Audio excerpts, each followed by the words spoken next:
Разработать детальный план и наладить слаженность действий всех структур на случай возникновения ЧС. В Алданском районе идет подготовка к весеннему паводку. В этом году вскрытие рек ожидается в первых числах мая. С подробностями Татьяна Вахнина.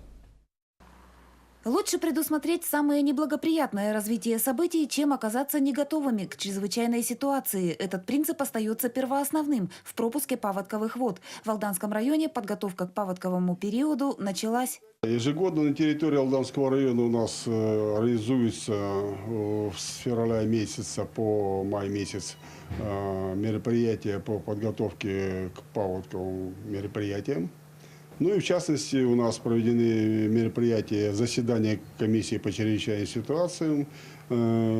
Также принято постановление главы района о задачах муниципальных образований поселений, которые находятся на реке Алдан, безопасному пропуску паводковых вод в 2019 году.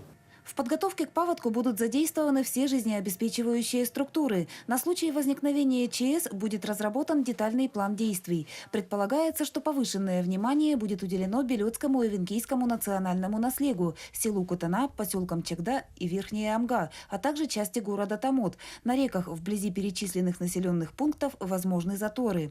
Приблизительный прогноз у нас будет во второй декаде апреля месяца 2019 года по ситуации на реке Алдан.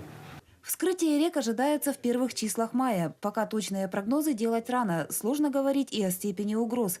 Немало внимания будет уделено малым рекам, а также объектам повышенной опасности. К таковым относятся хвостохранилище в поселке Лебединый. Татьяна Вахнина, Сергей Шипачев, Александр Лукин, Алдан.